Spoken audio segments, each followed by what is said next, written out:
I know that we did establish they brought you up first as a referee, and then you were the GM. Was there any talk at all about bringing you up as an actual wrestler? Did you push for that? Did you fight against the referee deal? Was that a long time in the making? Were there ever talks about in the beginning being a wrestler, or did you ever have pushback about not being a wrestler? All right, so let's see if I can give a real accurate storyline here. Before I got brought up, I was doing really well at FCW. I was one of the top guys.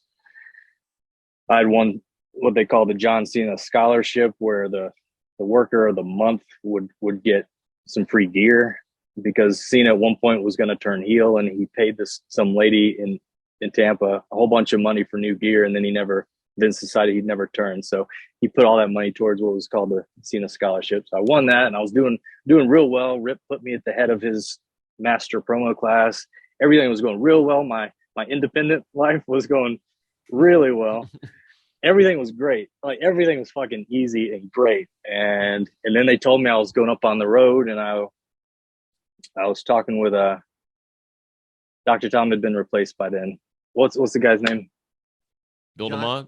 Johnny H. DeMott. DeMott.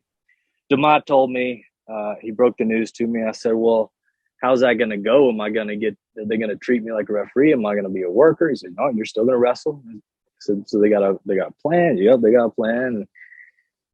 And then everything just sort of turned south,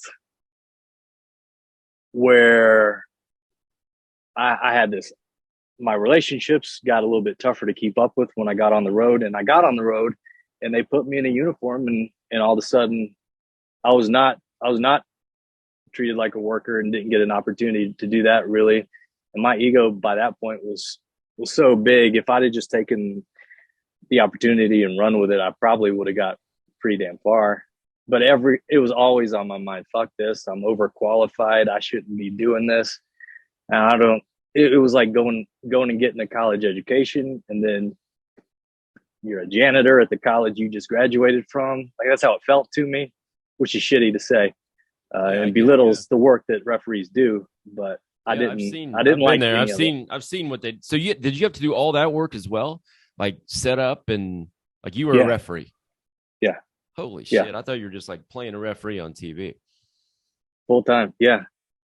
And so the referees have to carry on around a walkie-talkie so that Carano can have them bring workers to the office if they need to be fetched, or because people are just everywhere. Oh wow, I had no idea.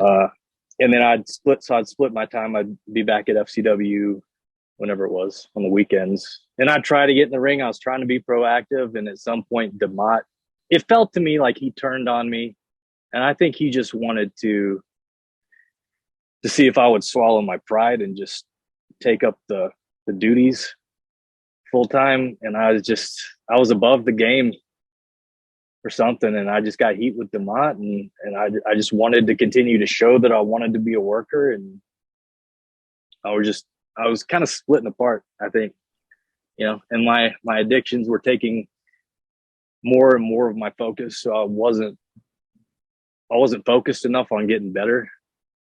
I remember pretty obvious advice Joey Matthews said to me one time early on, like in the beginner's class. He said, the higher up you go, the harder this shit gets. The harder you have to work. Every time you level up, you got to work harder.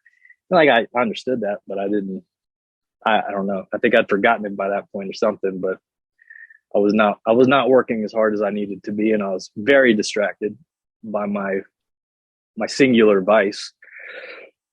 And that's about how that transition went for me.